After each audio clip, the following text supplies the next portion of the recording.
see what's played.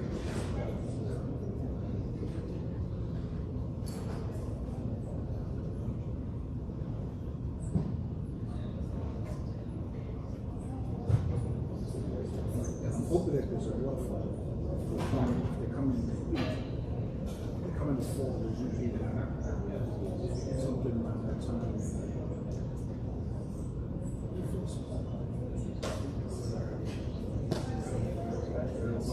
I'm taking the heater.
Please stand as we welcome Her Excellency, the Governor Mrs. Jane Bowen.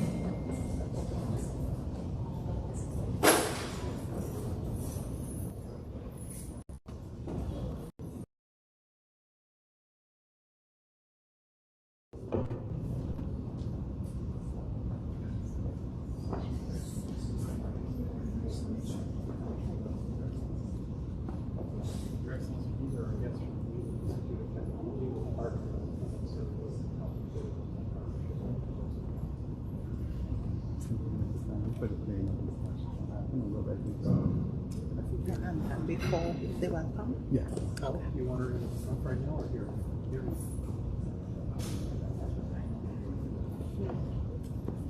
Do remain standing for the playing of the national anthem.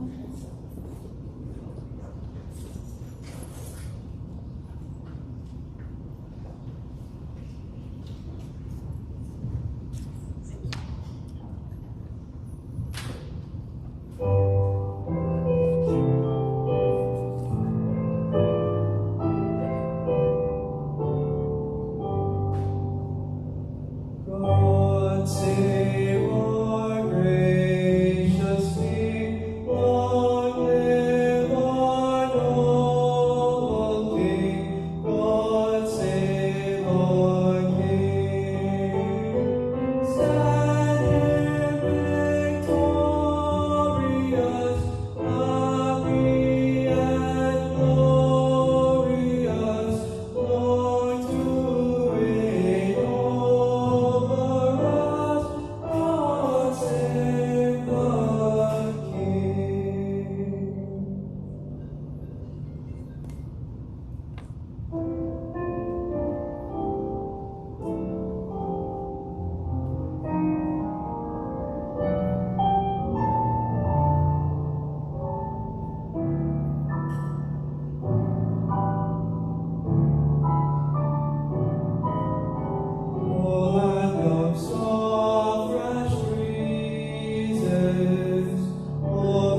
always think of. Never time and sent in blue Caribbean sea. I'm coming very soon. Oh, beauteous eyes to thee. Oh, what wonderful. My heart enshrines the end. Oh, that fair Cayman Isle, I cannot be forget.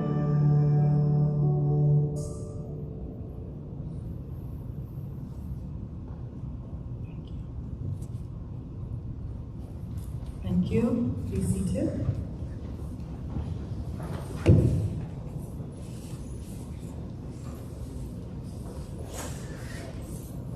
Her Excellency, the Governor, Mrs. Jane Owen, Honorable Deputy Premier, Minister for Education, and Minister for Administration and Lands, Juliana Conley, Acting Chief Officer, Ministry of Education, Ms. Lynette Monteith, Deputy Chief Officer, Ministry of Education, Mr. Joel Francis, Head of the Scholarship Secretariat, Dr. Nicole Thompson, Chairman of the Board of UCCI, Mr. Gilbert McLean, and other board members, President and CEO of UCCI, Dr. Robert Robertson, Associate Program Manager, RESEMBID, our funder, Ms. Julia Morelli, representing the program where the EU, the donor, and Expertise France is the implementing agency, Executive Manager to Her Excellency the Governor, Ms. Faye Kolcheski, Trustee of the Board of New England Institute of Technology, Mr. Philip Kidd, Executive Vice President of New England Institute of Technology, Dr. Henry Young, esteemed exhibitors and industry partners, distinguished members of the panel for the symposium, awardees, parents, members of the media, colleagues and students of UCCI, other specially invited guests, good evening. I am Genevieve Philip Durham, Interim Provost and Vice President for Academic Affairs, and it's my distinct honor to welcome you all to the inaugural RESEMBID TVET Career Day and Symposium being hosted by the PTET Division of UCCI. The theme for the symposium is promoting broader engagement for labor market needs and sustainability of the Cayman Islands. I welcome Her Excellency, the Governor Jane Owen, to present some remarks.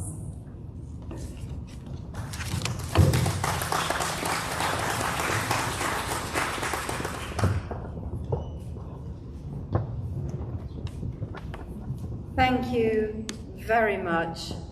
Honourable Deputy Premier, Chairman, President, students. Have we got any students here? Yes, we've got some students. That's fantastic. First thing to say is I am so sorry to be late and to have kept you all waiting. I was thinking on the way here, I'm not sure if you have a course for special trade of getaway drivers and fast drivers, but if you do, it would have been quite an education, I think, to be driving here with me in the car this evening as we were speeding through what I am now discovering is quite challenging traffic at this time of night. Anyway, it is a huge pleasure to be able to be part of this symposium. Cayman is I've seen in the last month or so that it's a really dynamic and innovative place, but vocational training makes a really important contribution to that exciting part of your economy. And I have to say, having spent the last 5 years or so of my career working with the British Foreign Office, but in Switzerland, which is a country which is kind of renowned for valuing tradespeople and vocational education, and also very renowned for the fantastic links that need to be made between institutions like your wonderful UCCI and businesses. I can say from my personal experience just how important this sector of the economy is, and how very powerful it can be when you get it right and when you work on it in the way that you are doing here in Cayman. So I've been hearing about some of the trades that you are promoting today, this year, over the past few years: construction, hospitality, healthcare, plumbing, electricals, water sports, IT. I mean, it's quite a broad range, isn't it?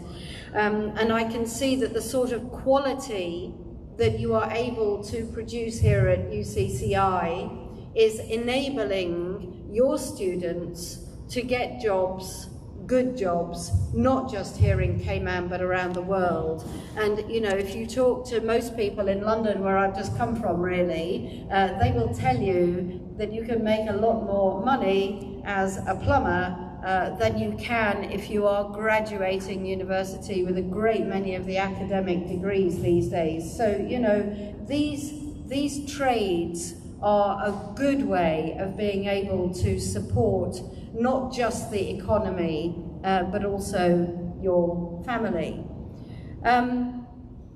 I know that you've also been doing a lot of work on accreditation, and I can see that's really important, and I'm sure it will come up in the discussions of the symposium later, that, you know, when businesses are looking to employ people, what are they looking for? They are looking for good quality, but they're also looking for a standard that they can recognize, aren't they? So it's really encouraging to see what you've been doing with the National Centre for Construction, and also with some of your IT qualifications, to make sure that these are sellable across borders and across boundaries. And the final thing I wanted to sort of say is that I hope that all of your students and all of your faculty, I'm sure you are also bearing in mind the need to just continue sort of lifelong learning, because it is very clear, isn't it, that if you learn to be a plumber, it's really important to continue to take on, for example, new qualifications that might relate, for example, to sustainability and the environment.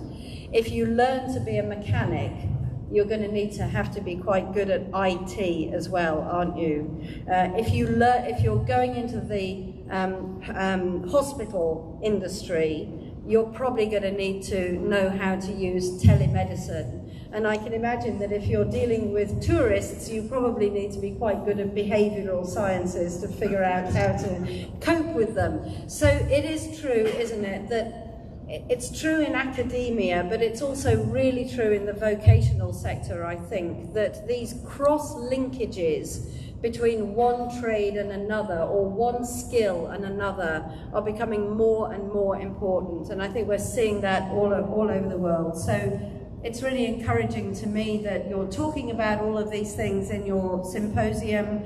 I'm glad we've got representatives here from a cross-section of the community, including, really importantly, business.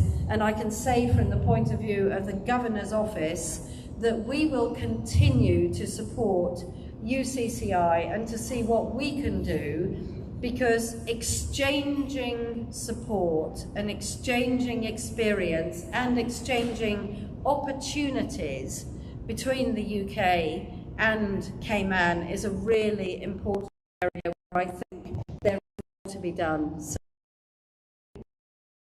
with you on that. Thank you very much for having me this evening.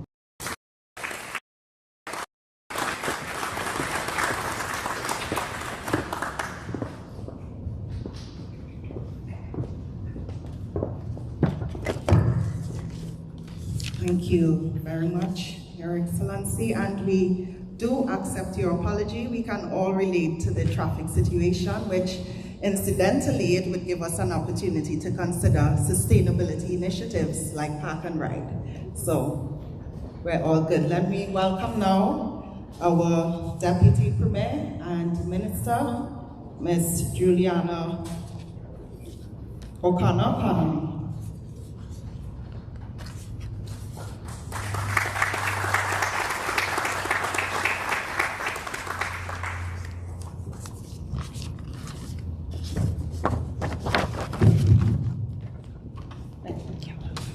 Thank you very much indeed. Protocol already have been duly and very ably established. It leaves only for me to say a very pleasant good evening. You talk about sustainability. Well, I was told that I was down to speak, and I was told that I wasn't going to speak, then I was called to speak. But the good book says, be ready in all seasons. This is one of those such seasons. It's always an absolute delight to speak here at the university. You know that my passion is education. And as Mandela said, if you think that education is expensive, try ignorance. And the PAC government is not about trying anything near ignorance. So it's my absolute delight on behalf of the Honorable Premier, my colleagues in government, to come and just to confirm yet once again our commitment to investing in education. And obviously you know the passion of the Premier when it comes to resilience. Tomorrow he's going to be in my constituency, talk about the climate policy, but also to put the word out that resilience does not always mean the environment. Yes, a very vital component, but education is an equal partner in this resilience terminology. The college here continues to play a very formidable and informative role in the community. We welcome our new president with open arms some months ago, and I'm sure he or someone on stage will explain to you why these two visiting enjoyment of Mankind gentlemen in the front seat, who I found I have a commonality that he was a former Hall of Fame basketball player at his college, so we got to discuss the Celtics and Miami Heat last night games. But that's on a lighter note. They're here because we formed a partnership today, and we signed some very, very valuable contracts that I leave the president and himself to say at the appropriate stage. But it shows that Cayman continues to be resilient because we are not paralyzed or intimidated by change, but we embrace change. We embrace diversity. We embrace having vibrant minds and those who can quickly acclimatize to the environment, and that's why you will see with the university here, we are moving because there's a great need. In fact, there is a colossal need here within the Cayman Islands for our students who are graduating to meet the MEP, and for us that have been through planning and architecture and that background, it's the mechanical, the engineering, and the plumbing. And we can see as you go up 7 Isle Beach and move towards the Eastern District, there is a large amount of development going on, but it has to be sustainable. And to do that, we have to educate from the cradle up until the exit. If we miss that opportunity, there will be very temporary and we have lost that wonderful opportunity to leave this world stage much we found it, so that they can enjoy for generations to come. The key to it, yes, is money investment. But from my perspective, the password is education. And this government is committed for a level playing field, for accessibility to the password, and for continuity, even we pass from this stage to the next. Mr. President, we welcome you in the jurisdiction. We welcome partnerships like this, and I want to continue to, in my afternoons, with new partnerships. This is the type of partnership that gets me excited to see that we have something, not just from an economic perspective to pass the baton on, but something that my grandmother said, when you get it between these two ears, nobody can take it from you. That's not good English, but the Caymanians here understand what I just said. Thank you very much. God bless you all.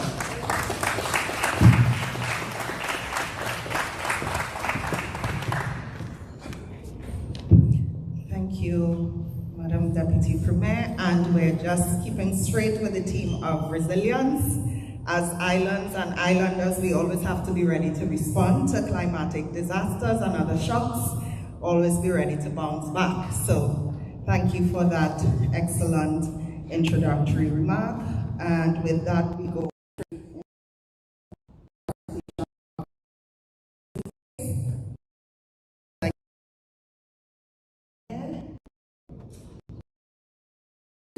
homeschool grade 10.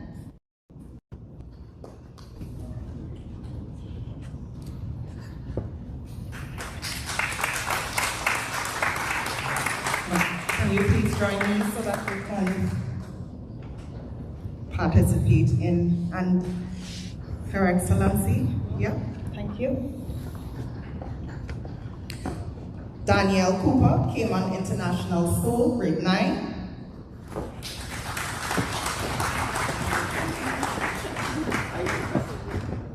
Amia Spence, Clifton Hunter High School, year 9.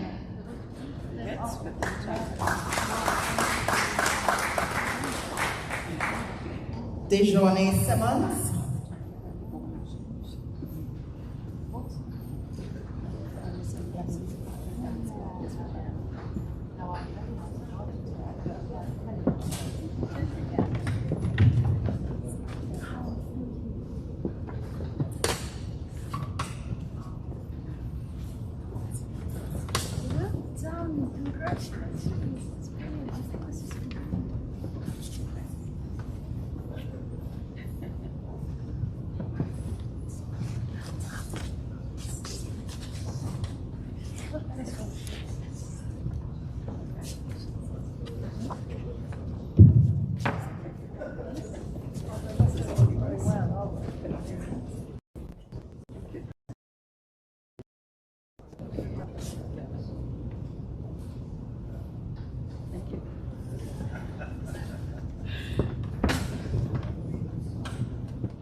So these students are being awarded for participation in the secondary level participation essay competition. So let's give them another round of applause.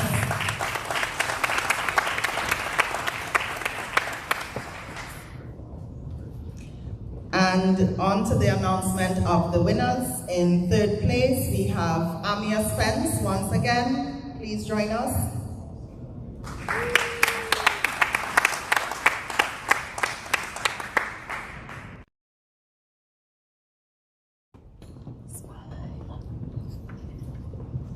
Yes.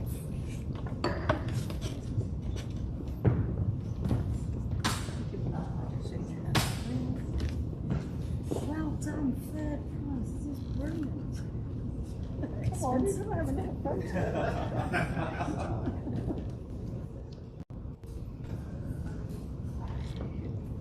And in second place, Dejournay Simmons.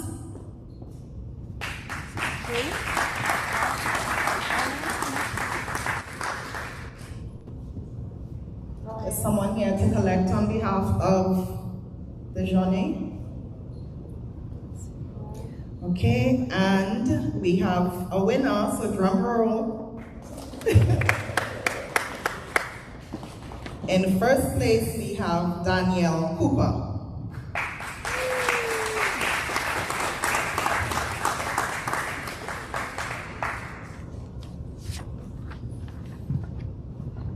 What was the subject of your essay then?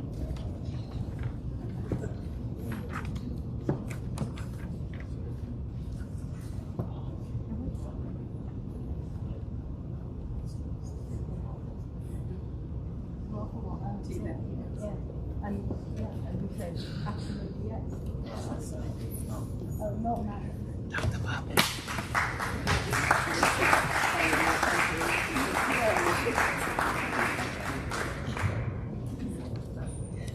Thank you very much.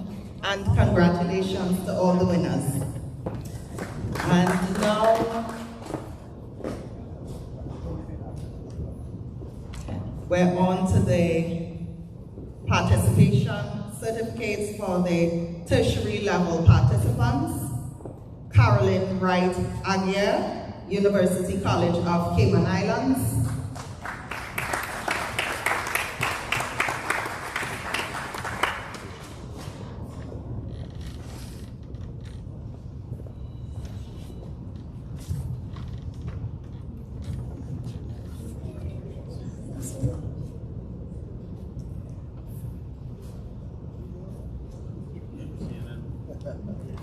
Fiona Linwood, University College of Cayman Islands.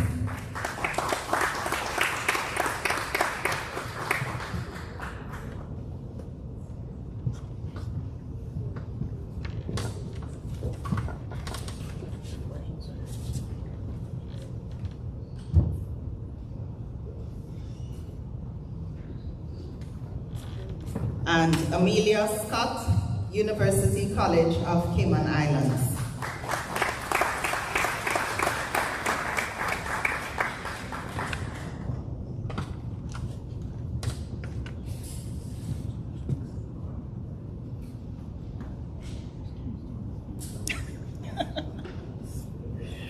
Congratulations, and I'll ask you gentlemen to stay right there as we announce the winners. Third place, Fiona Linwood.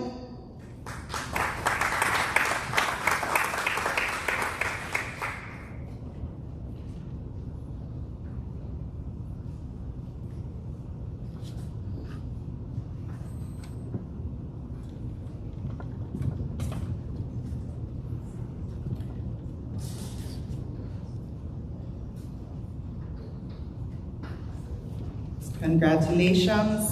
In second place, Carolyn Wright Aguirre.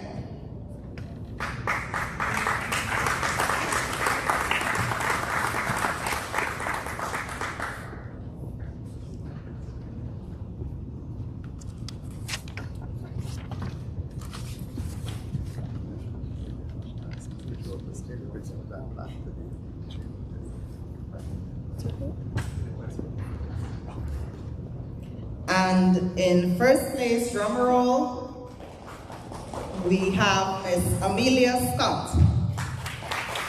Congratulations.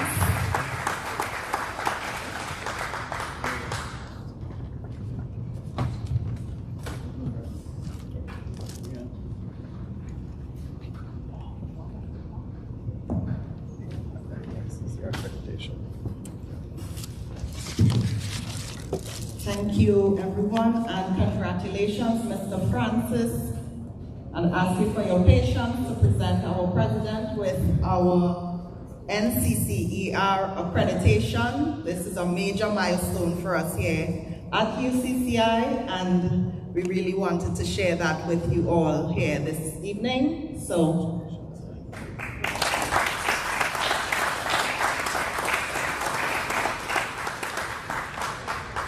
thank you. Yes, certainly. Just for those who aren't aware of this, this is the National Center for Construction Education and Research. It's a US-based, globally accepted credential. So in Canada or in the UK, it equates to like a Red Seal or a City and Guilds certification. And as Her Excellency said, this credential allows students who graduate from our programs in this area to practice around the world. So it's a very important credential, and I give credit to Paul Puckrin and his team at the TVED section for getting this so quickly. It was taking, as some of you know, I was in the Bahamas for 7 years. We started this 6 years ago. They still don't have it. We came and started 2 years ago, and here it is. So congratulations.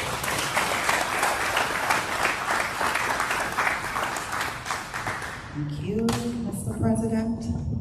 And I know that you do have to leave shortly. Her Excellency, the Governor, Mrs. Jane Owen, so she may have to leave during the program, but I do appreciate your attendance and support for this symposium.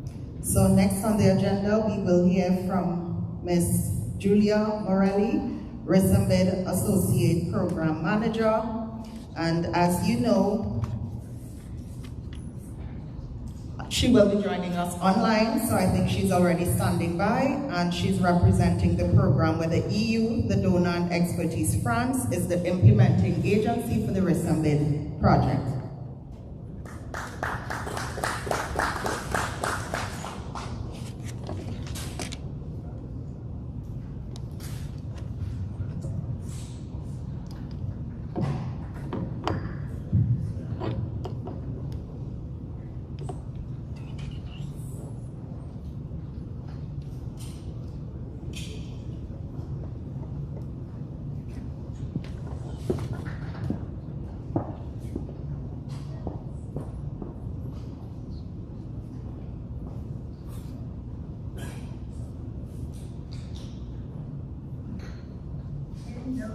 Can you hear me?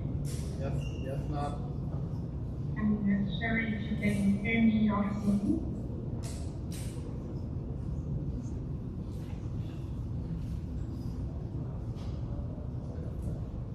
Hello, hello.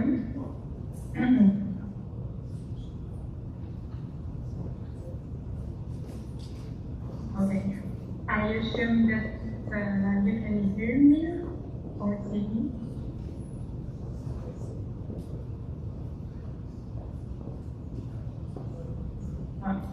Great. Sorry for that. I was connected on your YouTube version. So thank you very much. So thank you very much and good afternoon or good evening, dear President Dr.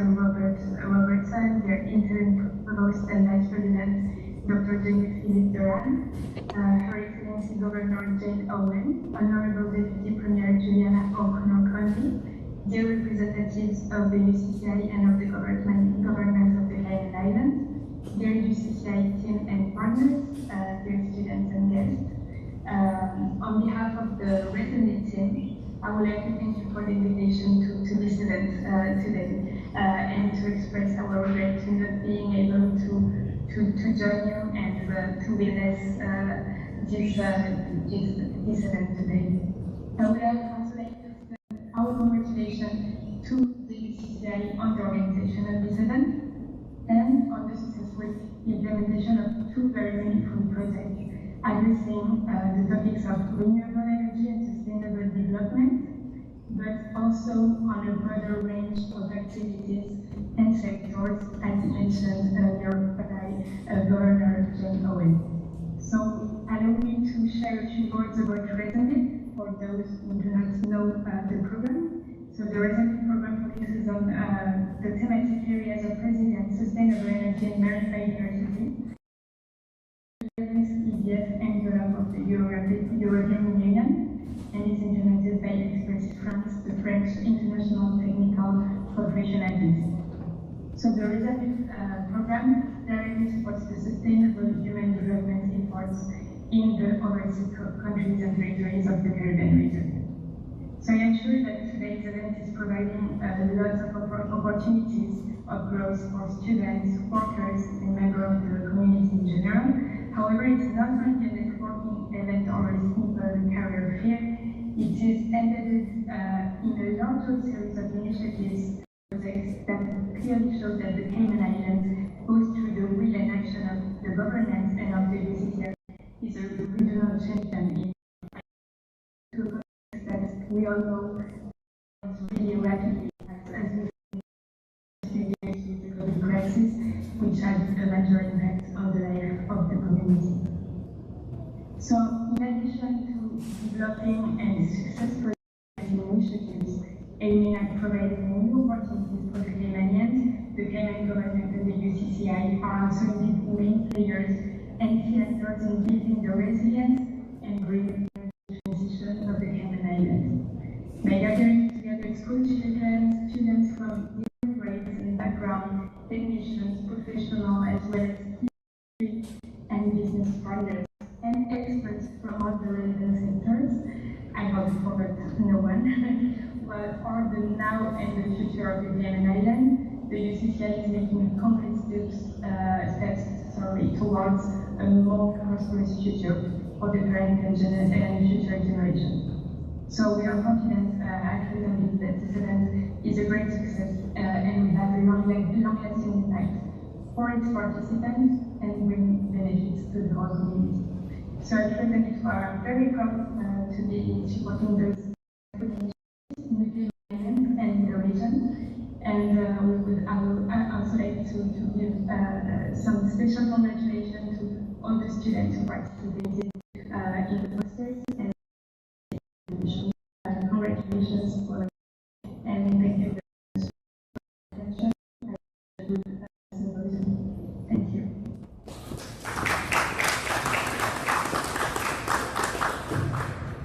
Thank you so much, Ms. Morelli.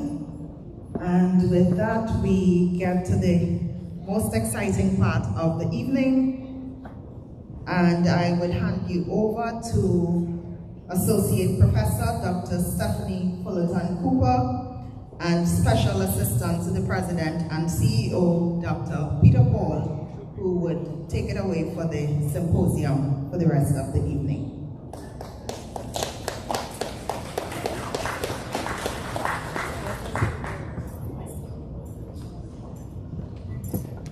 Thank you so much. Good evening, everyone. Protocol having been established, it is truly a pleasure for us to be here this evening, and I am joined by my colleague, Dr. Peter Paul, and together we are going to be leading the discussions that we intend to have regarding TVET and the role it plays here in the Cayman Islands and its contributions on a global level. Sure. So we've gathered two interesting panels and a couple of our students from the RESEMBID program. So we'll begin with the panel that addresses workforce development, educational issues that'll highlight the importance of TVET for Cayman going forward. We'll then have a couple of short comments from our students. I think we have 3 or 4 of them in the room. And then we'll have an industry-led panel that'll give us really practical solutions and next steps that we should take away and try to operationalize. So that's roughly the format.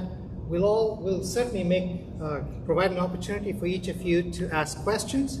I think actually our first priority will be to get audience questions to our expert panels. And without much further ado, we'll get right into it. Thank you so much. So that's a quick synopsis of how we're going to be proceeding. Dr. Paul is going to leave the stage and then join me very briefly. I'm going to be directing the discussion of panel 1. And this is a panel that, as he said, will be heavily focused on education and workforce development. So may I please invite to join me here on stage the following persons: Dr. Robert Robertson, Ms. Catherine Whitaker, Mr. Lancelot Barnes, Dr. Henry Young, and Dr. Sylvia Wilkes.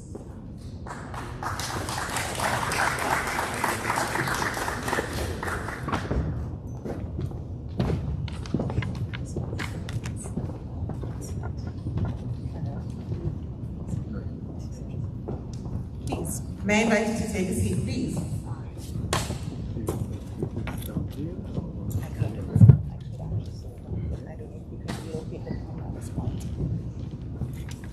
Blocking you on. Okay. All right, thank you so very much for joining us, for agreeing to be part of this. Could I just ask you, Dr. Roberts, to go over one so that I don't end up blocking this good lady?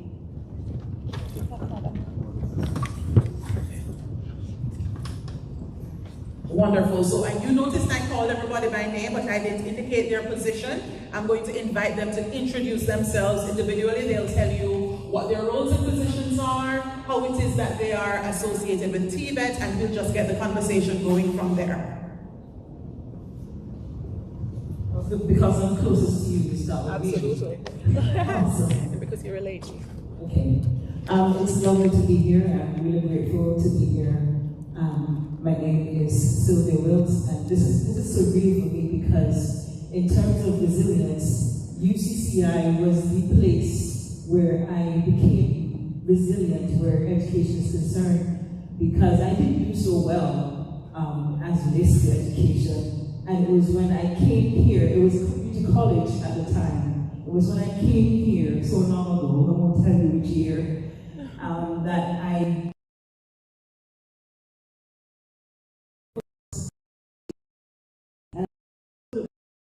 from ever since then, I do this study thing. So thank you so much, UCCI. I had a short stint with RESEMBID with volunteering. I couldn't do a lot of my time because I was on the back end of my doctoral studies, but I really wanted to be a part of the program. When I first saw it on Facebook,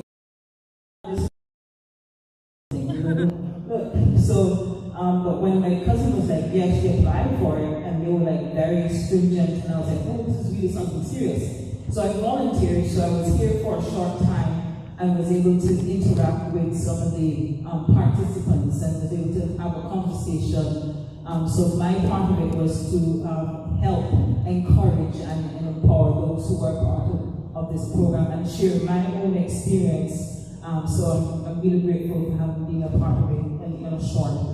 Thank you. Thank you. Good evening. My name is Henry Young. I'm a provost at the New England Institute of Technology. In that capacity, I oversee TVET-like programs and workforce development initiatives at my institution.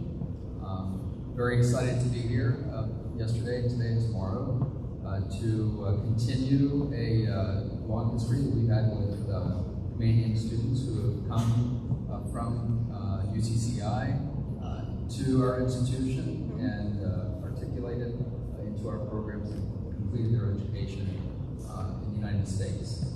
So very happy to be part of this conversation. Thank you. Thank you. Good evening, everyone. Happy to be here. I'm past student at UCCI as well. I did my bachelor's degree here 4 years ago. My name is Lance Barnes, head of IT for the Ministry of Education.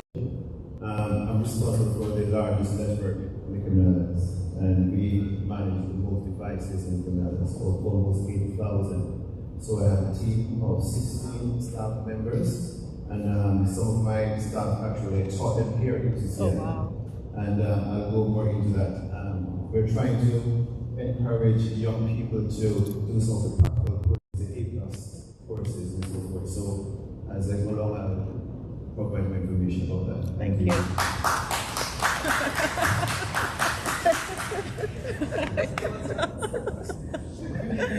Good evening. My name is Catherine Whitaker, mentioned, from the Department of Work, and I'm head of the Labor Demand, Training and Development, and our role is to get Canadians employed, and it's for unemployed, underemployed, and we do offer some TVET classes, but of course it's to meet the gap between skill sets that people need to enter the market. Yes.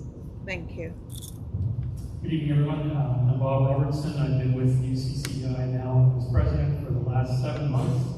I have experience pretty much anywhere you can name around the globe, including some places that you can't even name, Kazakhstan, for example, Central.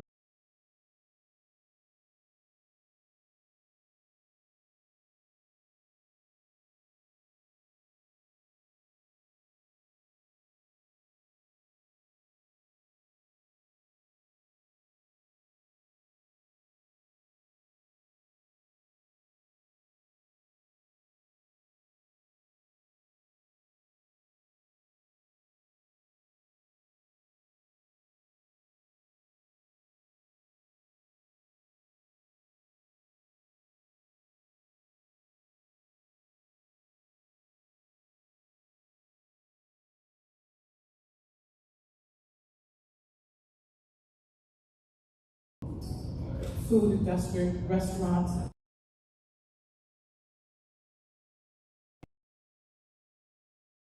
What's going on? Yeah. So it's definitely that.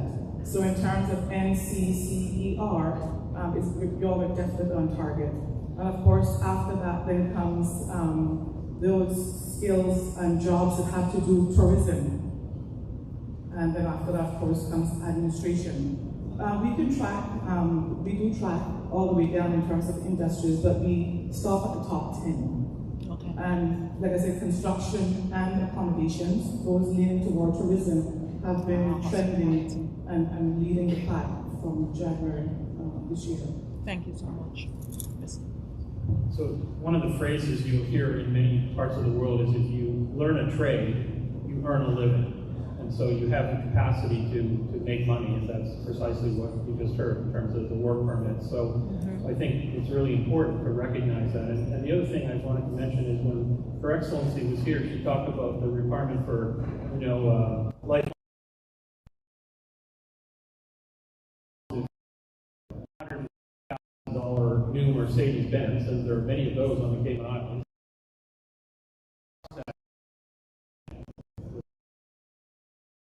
You want somebody who knows that that machine is powered basically by a computer, and you want people who are trained and certified to be able to fix that car properly. Yes. So that's something that continues, and I think Her Excellency made that point well, both tonight but also last night at a graduation ceremony for ICCEI. So it's important to recognize that a skill you may have today is not the skill you're going to need in another year or two. It's really important to maintain those, and that's why NCCER is important, but also CompTIA. You mentioned the Education Ministry's work in technology. We're now a CompTIA partner. We offer those types of courses, and they're short courses, but they'll make you available to companies which in the Cayman work 365 days a year, 24 hours a day, 7 days a week, and we really need to build that capacity. Thank you. Mr. Barnes wanted to say something? So let me bring it home. So my gardener makes more money than me, cutting grass, right? So when I started with the ministry in 1997, I was the first computer technician. And my role basically was to fix computers. When I was still at George Hicks, I had what was called lunchtime tech room. So students would come to the IT room and I'll take apart a computer and they'll fix it. Some of those same persons now hold prominent positions in government. It is important because when I sit in interview panels, for example, to interview IT technicians, yes. Some of the basic skills I'm looking for example, can you design a Cat5 cable? Change a laptop screen? They say no. So those things are very important because just to, for example, to send one laptop to a repair shop to change the screen is $75. So I see where there's a need for, you mentioned the CompTIA course, that's something I did years ago, that provides you technical skills, technical ability. And when you're CompTIA certified, you can also use that worldwide. Yes. So it is very important, and I believe our young people here at UCCI should, even though you may receive a degree in computer science, it's recommended that you do these CompTIA courses, A+, the technical courses, because those are the courses persons like myself are looking for when you come to that interview. Thank you so much. Want to answer that? Sure. A quick note. In the United States, we face the same type of skills gap that you face here in the Cayman Islands. And there's a symbiotic relationship between industry and education. For an economy to thrive, you have to have a skilled workforce. And with the skills gap that both the Cayman Islands and the United States are facing, if that skills gap isn't addressed, then it begins to stifle growth of the economy and the quality of life of the citizens. So I think it's extremely relevant. I think it's extremely essential that it be addressed. Thank you. Thank you so much. I want to just address something very quickly because I think most of us in the Caribbean know and appreciate that there's usually a stigma. There is at times a stigma associated with vocational type occupations. There's this idea that students view vocational education as a last resort. If I didn't do well in the academics, then I'll do this. I don't know if this is something that characterizes the reality in the US. But there are these beliefs, and I wanted to ask, how then do we change this narrative? How do we get our young people in the Cayman Islands especially to break the stigma? How do we break the stigma and get them to see TVET as something worth pursuing? I know you feel passionately about that. Certainly. all we need to do, very simple, share Mr. Barnes' story. You know, he says his gardener makes more money than him. So if you were to tell young people that if you're a gardener, you could make more money than an IT manager, I think that would be convincing. But this stigma as it relates to vocational work, I think it's been created by us in the community as it relates to how we see employability, what it means to be employable, what it means to do work. I think in a lot of sense, a lot of times, the way we approach people in the workplace, as if, for example, if we go to a fast food restaurant and we're like, well, I would never work there. So it's the conversations that we're having. I would never work in this particular job because so-and-so works there, or never do that because who did that work and they never made much money. To be mindful of the conversations that we're having for young people as it relates to different types of work. Also, it depends on the approach or where we're. It's important to have strategic foresight and focus on where you want to go as a country. So I think a lot of times we don't remember, or we fail to remember that there was once a time when a lot of the energy, a lot of the thought process was going into the finance industry. So a lot of what was being encouraged or promoted was from that area. So I think we're a lot better now. But emphasizing on what you can do as it relates to that which you have a passion for. I was really glad to see the nail techs and the persons who are in beauty earlier at the booth, and the nursing and all of the, I can't remember the name of the entity, but to see that and see the water sports booth as well. And I'm like, you guys have that in your program as well? I was not aware. So letting persons aware of there are these programs are serious. Because yes, I take beauty serious, but I'm not on that level. She's like, this is very serious, it's very intense what we're studying. So encouraging persons to look at it from that perspective is important. Thank you. Does anybody else want to contribute? Thank you. Breaking the stigma. Breaking the stigma. Yes, I think that we have to address this in a multifold way. First, I think that people don't know what they don't know. You sometimes have to show people how technology has changed. And there was reference to the automotive mechanic and how that industry has changed. You know, that's one of the programs that I oversee at the New England Tech. And you know, in our program there, if you walked in, you would be probably amazed to see that most of the mechanics, or we call it automotive technicians, walking around the shop floor are carrying tablets, laptop computers. That is the tool that has replaced the wrench. It's far more important. You know, cars are diagnosed, they're maintained, they're repaired via a laptop computer. So it's a very, the industry has changed, but until people see it, they don't believe it. So I think, getting people to UCCI, whether it's open houses or whatever, or going out to the high schools, and changing that message is really critical. And I think it's important also for the parents who are sometimes having to fund education, for them to understand. So that's what I think open houses have done for us at New England Tech. We not only invite the students, the parents, and when they begin to see, they begin to believe. Please. We started up established our research unit last year, January, last year, March.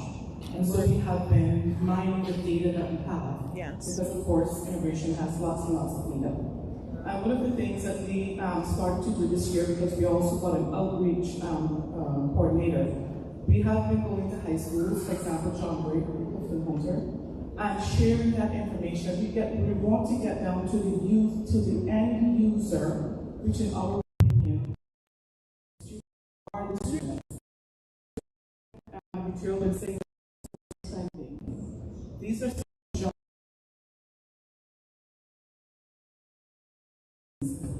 Some of those jobs. A job that you can begin your career and progress. So people call it pathways.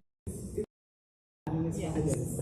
And we also want to get into PTAs, because to the gentleman's point, that is where parents are.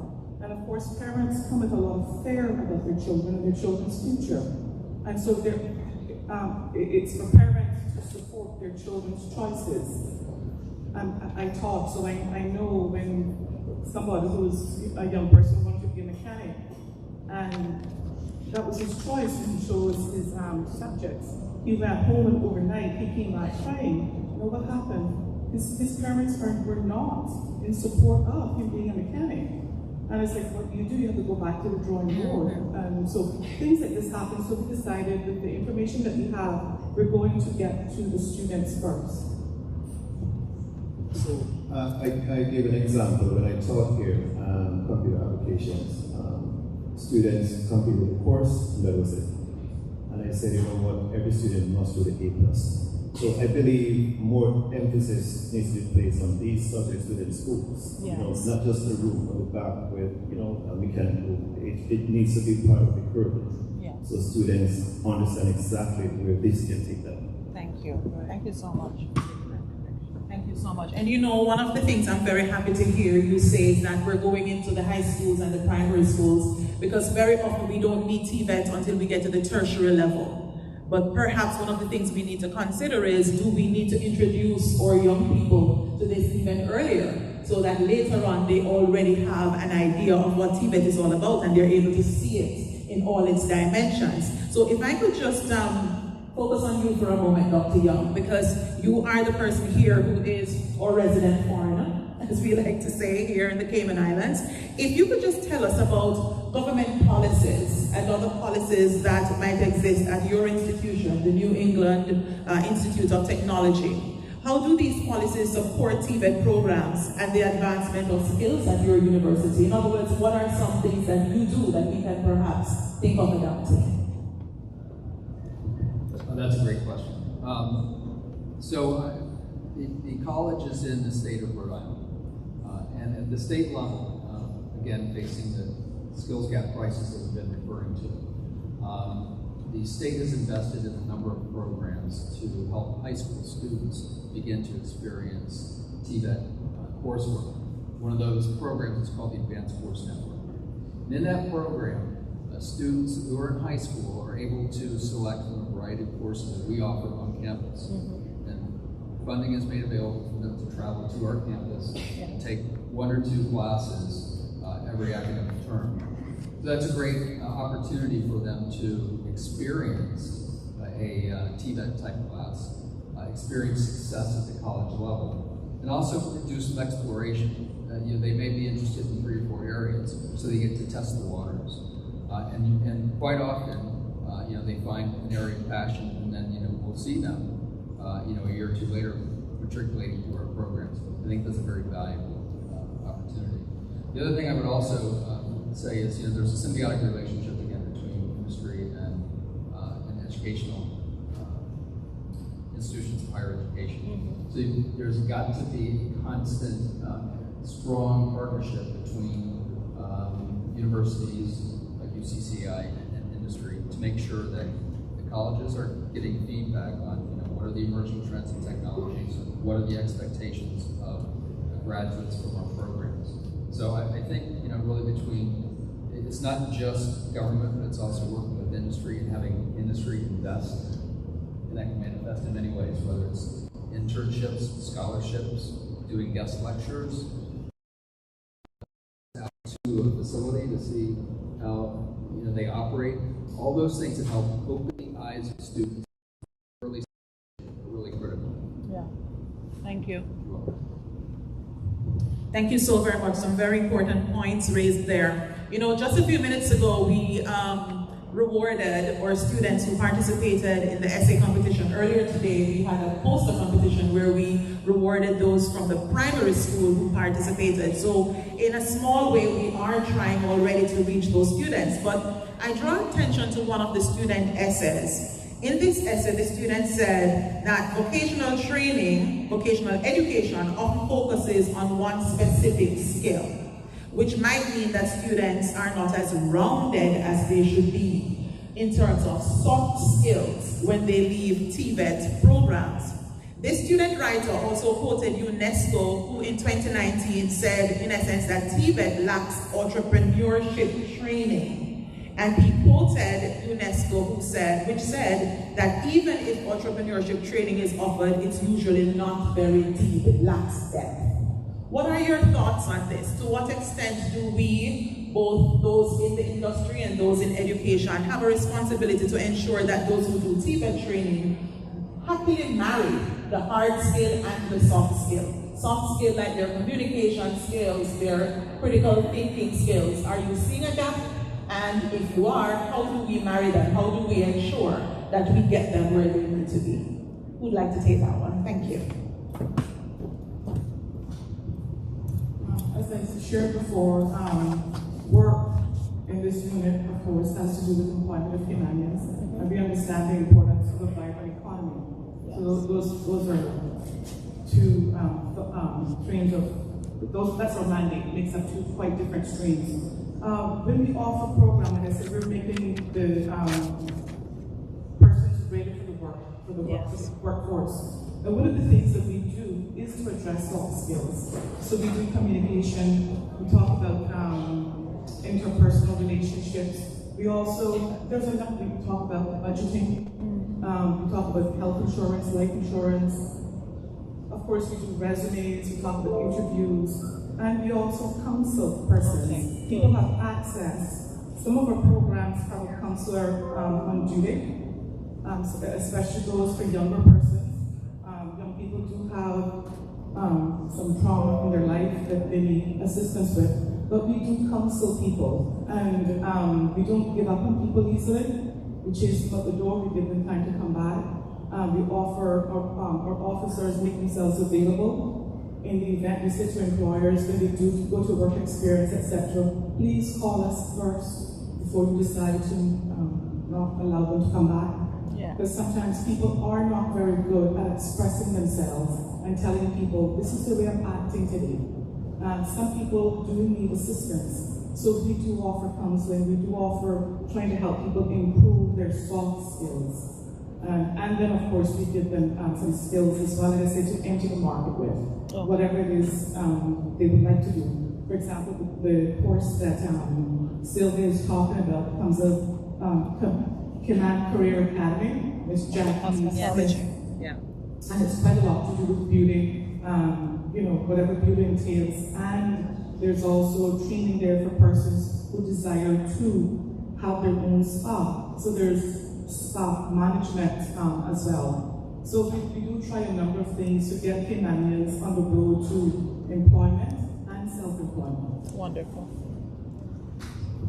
Just a point on that, the soft skills are really part of the package. You can't pull them out indiscreetly, they're part of the package. And so if you look at the NCCER, for example, it's a package, it encompasses everything. So one of the interesting things I found with NCCER is it includes things like math and other things, which many of us have a phobia about. And I remember in the Bahamas asking a young student who came out and finished her NCCER level 1. I said to her, how did you enjoy the math in that course? What math? She said, there was no math in there. There was math in there, but it was aimed at if you were a carpenter, it gave you examples as a carpenter.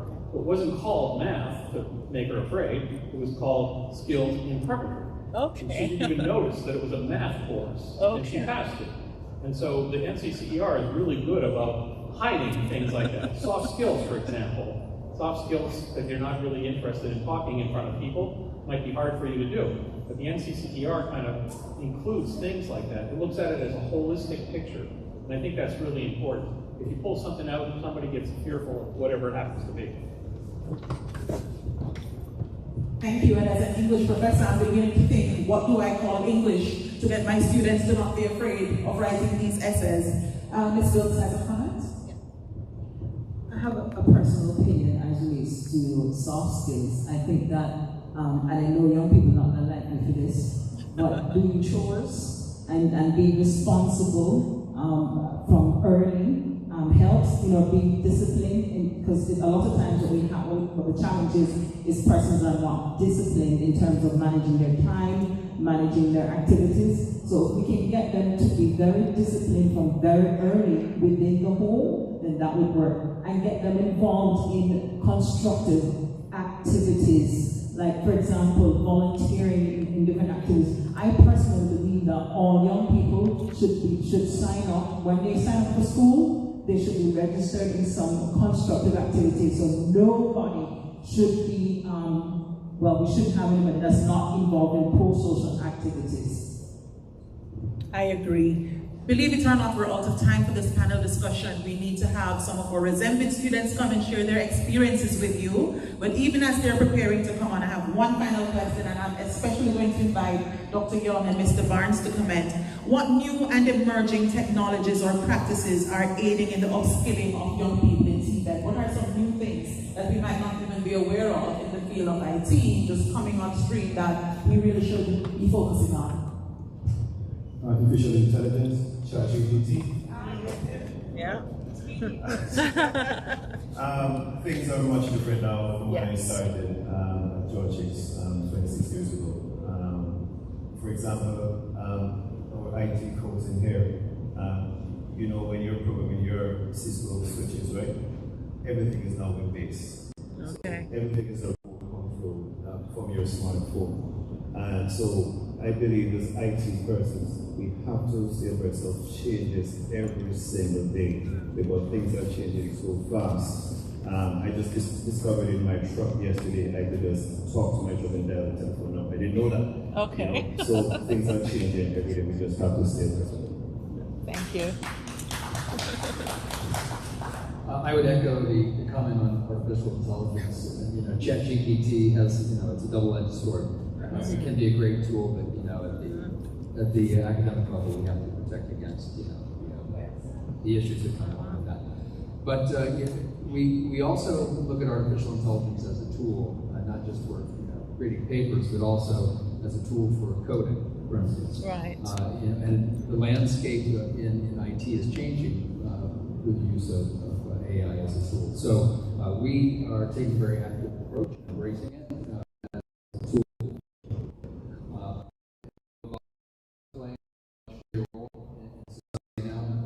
Electric vehicle technology is really emerging in the United States. I think it's beginning to, become gaming, yeah. Right? And cybersecurity. I'll just, kind of end with that. That this is an issue that is going to affect, all of us on a personal basis, on an industrial basis.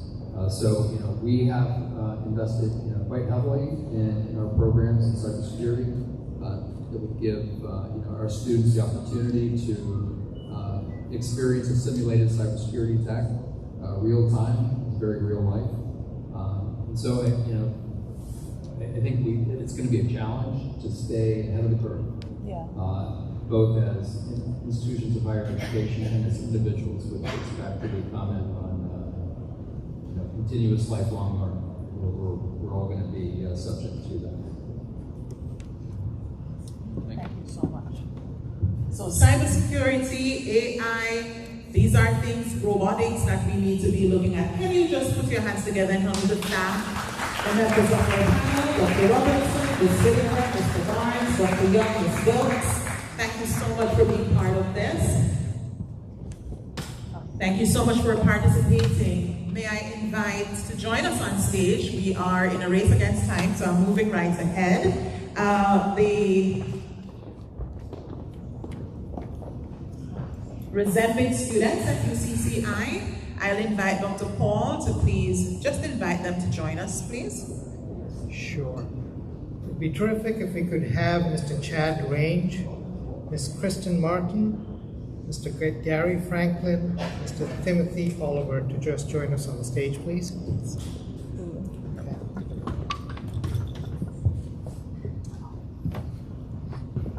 These are students in our TVET program here at UCCI.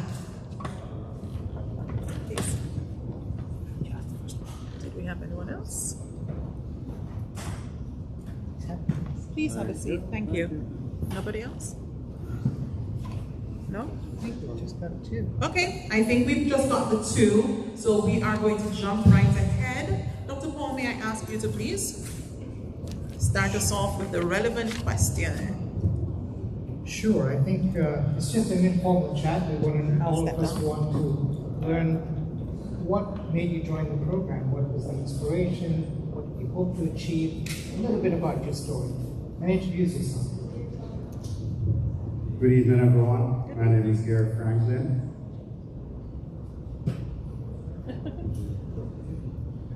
Good evening, everybody. My name is Chad Range. I'm a UCCI bachelor's degree graduate in figure IT. I recently joined the RESEMBID program in field ICT, and I'm currently studying to achieve my A+ certification. And my hopes is again work in the IT field, and that's it. Want to ask a question? Okay. I joined the RESEMBID program because I was underemployed. I thought that I wanted a change. I was in the IT industry, and I felt that at that stage it was oversaturated in the Cayman Islands because, as it was mentioned earlier, there are a lot of expat labor filling up the market. So then came solar PV. And I've been extremely excited about that field. James Whitaker interviewed me and he sponsored our program. And it was a pleasure. It was very enlightening. There is so much more that needs to be done in the field of sustainability and renewable energy in the Cayman Islands.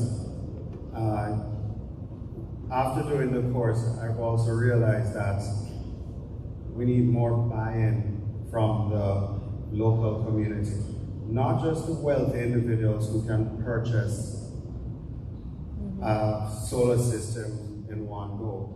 There are so many other factors that are affecting the local population from embracing this renewable energy and this sustainable commodity. It gets more political, so I won't take it any further. I'll leave it to James. But it's one thing that needs to be done for renewable energy in the Cayman Islands is to allow the local population to buy into it. It's not as expensive as it sounds. It's not a new technology, but it's just like IT 20 years ago. It felt like it was only for a chosen few. It's not for a chosen few, it's for everybody. And everybody should have a chance to get it. The only way they're going to get it is through education. So if there's no education initiative, it does not have to be UCCI. It could be a marketing department from another company. It would allow the population to understand that, hey, a solar panel isn't expensive. A battery system, as technology changes, is not expensive. It's not $50,000, $60,000 anymore. When actuality, you can get a battery system that will run your house for 3 days for under $10,000. And that's not as far-fetched as we've probably thought it was before now. Thank you, Gary. So, thank you. Let's ask another question. Okay. Thank you so much. Can we ask, did you face any challenge in either joining the RESEMBID program or since joining? Were there any particular challenges? And if yes, how did you circumvent them? Let's start with Chad. First of all, there was a financial challenge, and after that, it's basically time management. Just giving myself a play schedule, just working with teachers and the students as probably allocate my time and everything, and just do the work that was hoping to be able to do. And afterwards, it's just keep it simpler, easier, and that's since then I've been trying to just work with the schedules and best. Make it happen. It's been enjoyable so far. Good. Thank you. Any challenges that you had? The only challenges for me in the solar PV course was the core program. Would you like me to explain? Sure. Yes, please. And how you circumvented it? How did you get past that? Well, we have not been able to circumvent it. Not as yet, okay. Because the core program remains open for only a very short period of time. Okay. A matter of minutes, not weeks. So it's not feasible for us, photo PV, the solar PV students I understand. be employed. Thank you. So if I may just ask, we have a lot of young people here as well who may be on the fence, who are thinking about taking similar courses or this course. How would you describe the program to them? What did you learn? What do you think are the real skills that you've developed through this program? And what advice do you have to any young person who's thinking about something similar? Well, as someone in the field of IT, as the last point said, the IT field is always changing, always growing. So staying on front with any experience and knowledge is always a good thing. And for me personally, doing like hands-on work has always been a great help in learning new skills. Good. And just branching out with people, getting new connections is always a good thing too. And do like I think that mostly like internship works with the companies, and just branching out, just getting all kinds of new skills and just like helping out with my learning. And so yeah, the RESEMBID program has been good to me so far, and helping gain some new hands-on skills, and just something with like better preparing for the workplace, like internship training, and just use my education, vocabulary skills, speaking out, just represent myself, time management, stuff like that. Thank you. I fully support the RESEMBID program. I would say anyone should do it. The only thing I'd ask the UCCI to do is to introduce skill sets like skills training, like the A+ certification in high school. The A+ certification is foundation beyond, and it's like math and English. Everything we do, if it's solar, if it's AC, if it's obviously IT, it's all IT based. And if you don't understand how to connect a hard drive, a USB stick, a monitor, you're going to have challenges. So everything ties right back into IT. So I don't think A+ should wait for TVET. I think A+ should at the junior level. I agree. Thank you. Are there any members of the audience who has a question that you'd like to pose at this time? No? If not, we'll say thank you to these wonderful gentlemen. Thank you so much, Mr. Franklin and Mr. Range, or students here at UCCI. Thank you, gentlemen. And now I'm going to hand over to Dr. Paul. I'm going to leave the stage so that he can take charge of our very last panel. So over to you, Dr. Paul. Thank you very much, Dr. Cooper. I know that this is the last panel that stands between you and dinner or a cold beverage or whatever else you may have planned for the evening. So I'll move it right along very quickly. Please allow me to welcome to the stage Mr. James Whitaker from Green Tech, Mr. Troy Rooms from the PwC Cayman, Mr. Dan DeFinis, Mr. Will Pinot, Mr. Troy Leacock, our distinguished panel of industry experts.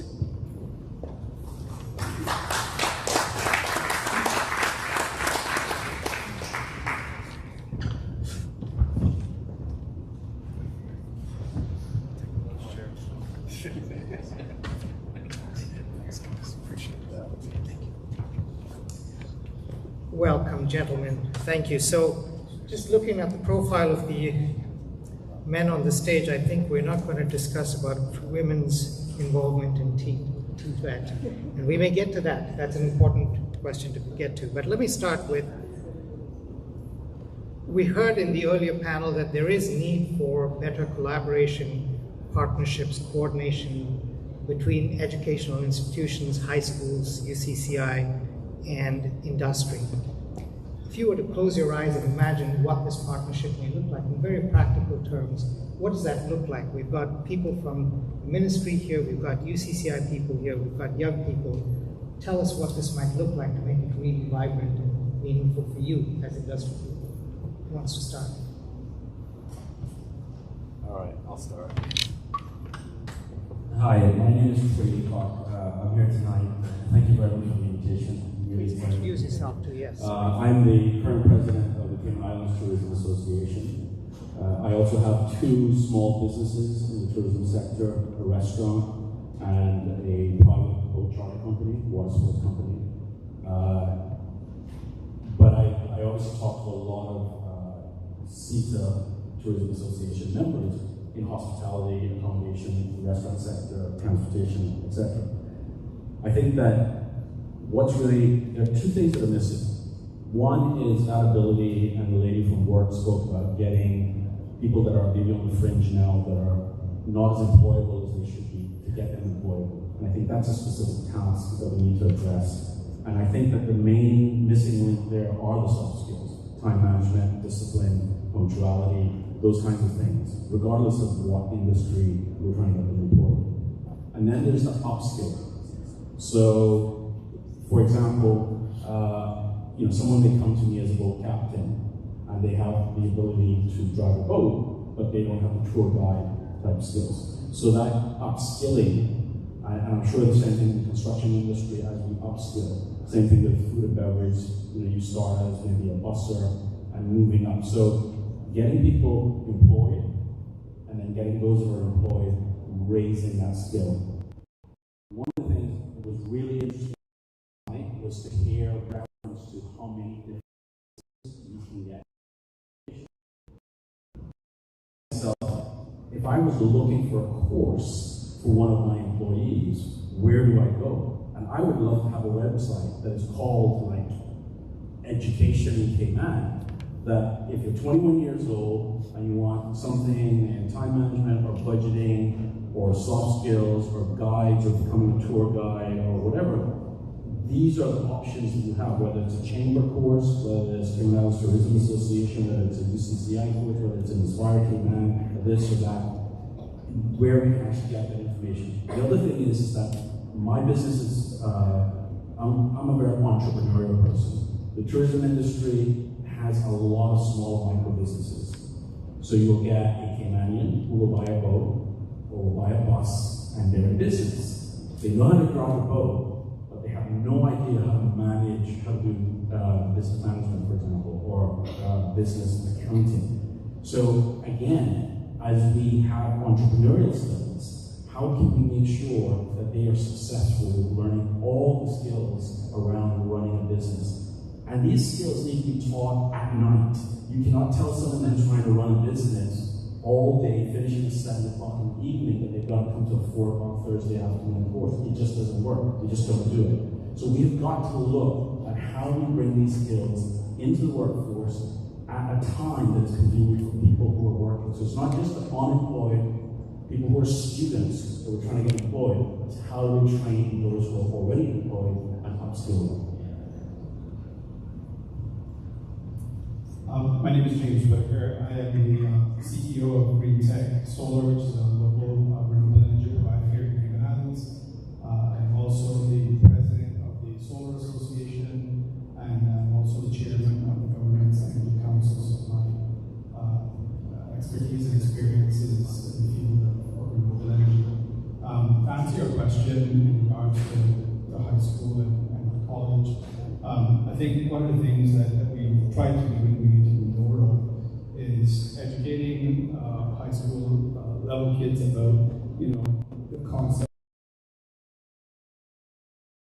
Yes, there's an environmental component. Yes, there's an economic component. But tying it down to what it means for Cayman and what it means for them, right? How it relates to climate change, how it can benefit them financially, how it can benefit them from a resilience standpoint. When a hurricane comes through, these technologies can allow your house to continue to operate until the grid comes back. That's a very big thing in the Hurricane Island. High school is to understand if there's a path from a career perspective in this field, and if there is, what is that? So those 11th and 12th graders need to understand if I want to be a solar installer, an engineer, a designer.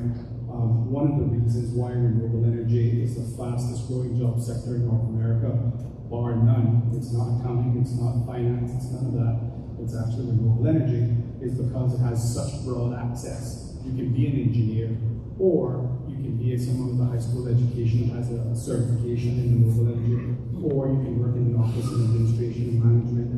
So there's just very broad access. And then obviously at the college level, it's something that I've been passionate about for a long time. And great to see UCCI being on the forefront of that is teaching hard technical skills. So if you want to be a solar installer, getting that certification and getting that education, as the previous speaker, Mr. Franklin, alluded to, our biggest job now is to make sure the opportunities for the industry and for people that want to make this a career are able to do so. Because renewable energy, just to give you some context, Cayman over the next 17 years needs somewhere between 400 and 450 megawatts of renewable energy.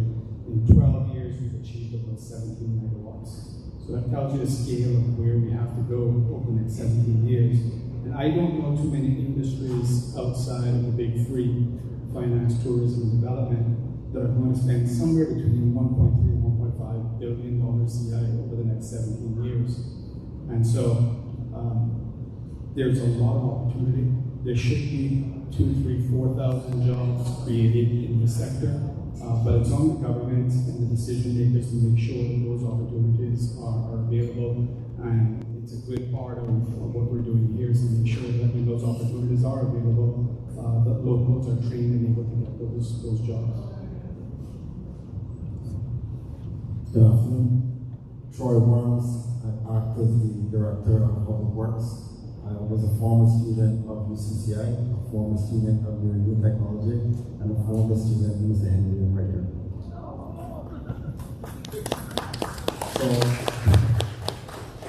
So I will approach this topic with a different perspective.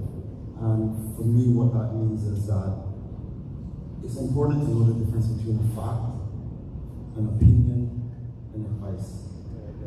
And a lot of times for TVET, we're taking opinions as facts, and we're not going to the right sources for advice.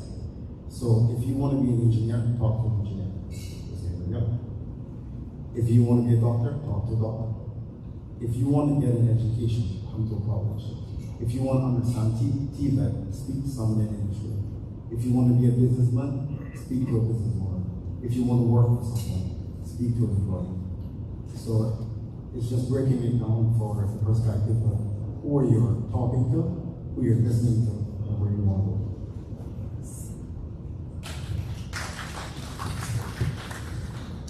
My name is Dan Mathias. I'm the CEO of Davenport Development and the current president for the Cayman Contractors Association. So I think to answer your question, if I could close my eyes and envision this sort of perfect system, I think it would have a little bit more of a roadmap for students that are trying to figure out what are they going to do when they start this journey, and what are they going to do when they're ready to enter the workforce, and exactly what that looks like. Is that an apprenticeship program? Are they going to get an internship with someone in the private or public sector? How is that going to work? Because that tends to be, at least in our industry, we get a lot of young people interested in doing internships for a couple weeks here and a couple weeks there as part of their studies, but then they kind of drop off the map when they get into it. Exactly where they go, I'm not sure, because they might go into TVET and they end up at Andrew Group or Mega Systems or one of the bigger MVP places, but they're not coming back to the construction industry. So if they're getting into construction, into that side of things, there needs to be a bit more of a guided apprenticeship program, job placement, and getting them connected with long-term employment situations.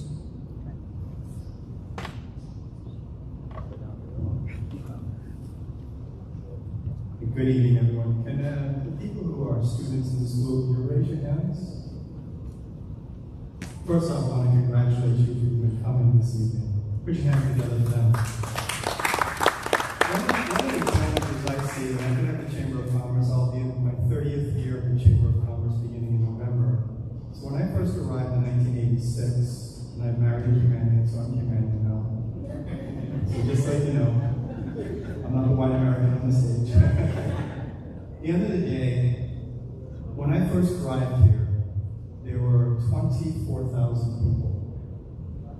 Today we have about 86,000 according to estimates. And I think Troy made an important point about the reality. I think your question talked about partnerships. Reality is when in 1986, there were virtually no partnerships, but there were great opportunities, and people were getting paid really well. I'll be honest with you, right? If you were a bartender, you were making some serious money in some of the hotels. But as competition began to rise, we had more hotels, more condominiums, bigger development, the job market is a bit more competitive, obviously, for Humanians. So let me just show you, I like to do with facts.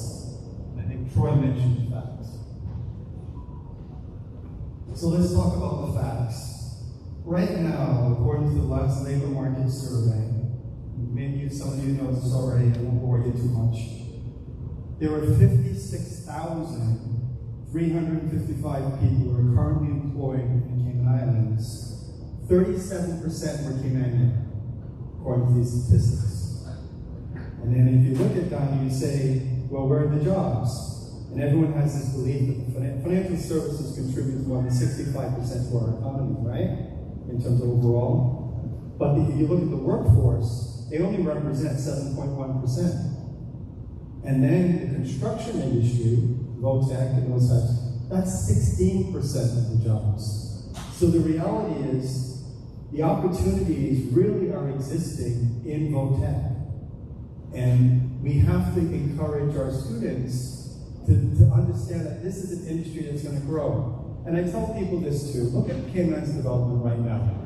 We have 4 major developments right now that are going to be opened up by the end of next year. There are going to be more than 2,000 jobs coming on the marketplace. We've got the Indigo Hotel, which will be opening up. We have the NCD project on the waterfront. We have a brand new hospital, which is amazing for a size population we have for Health City. We have all of these projects that are going up, so the opportunities are there for us. I believe the big thing, though, is about getting our students to understand that these opportunities exist and getting them encouraged and excited about it. And that's where I think the partnerships do exist. The private sector invests millions of dollars every year to encourage Caymanians in these industries. I'm telling you, through scholarships, through partnerships with UCCI. We just went to the ICCI graduation yesterday. There were 25 bachelors handed out there. There were 4 master's degrees or whatever. I mean, the reality is we just need to continue these partnerships, encourage people, and I think the lady at the front, when I was speaking to you, right? The reality is in Jamaica, and even when I went to school back in the dinosaur years, at the end of the day, a vocational and technical high school is vitally important, right? I remember doing woodworking when I was in high school. And so more of that type of stuff to encourage our young Caymanians to get excited about the industries, right? James's field is gonna, once we get the national energy policies finally sorted out someday, at the end of the day, we will have an industry, and again, more opportunities for Caymanians. My biggest concern is the social ramifications if we don't get this right.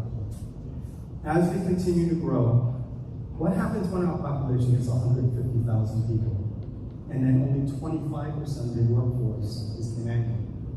What happens then?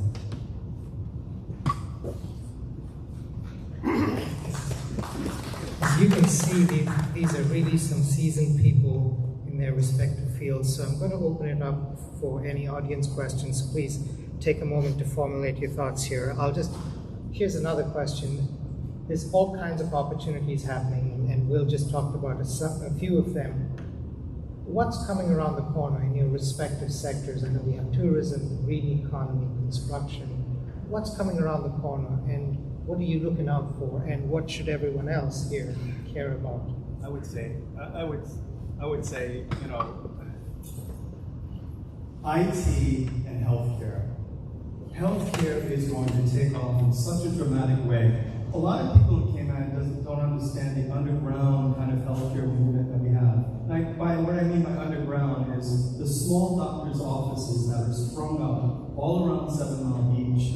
Some of them are providing some amazing healthcare benefits to not only Caymanians, but around the world. Stem cell treatments. There's one facility that's doing dozens of stem treatments in Cayman. And actually, from some Hollywood stars are coming into the country getting some of these treatments. So if you're interested in healthcare, incredible opportunities. We need nurses, we need doctors, we need lab technicians, we need dentists, we need dental assistants. You know, and then we go to IT. I was just at a conference, Logic is launching Logic Business. They just launched it today.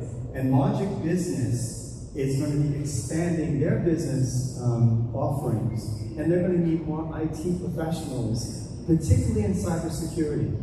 Because again, as you know, we're a top financial center, and our IT backbone and the security systems around them vitally important. So in my view, again, vocational, technical, and the last thing I'll say, I'd like to talk about my own is vocational and technical careers are amazing. We've launched a program called Votech Stars. You may have seen it in Foster's. There are signs up with a couple of people on the side of the road. We are profiling non-traditional jobs in our workplace because we want Caymanians to feel proud. So how many meat cutters are there in Cayman at the supermarkets, right? I can count probably not many. Reality, these are skills that we need to run our businesses, right? And again, we have to raise up the profiles of these young Caymanians who are in those industries so that other young Caymanians will say, I really want to go into that sector. I mean, that's why we're profiling 6, we're going to do another 6, and we're doing social media campaigns. So look up Votech Stars and see the profiles of the 6 Caymanians that we've profiled so far.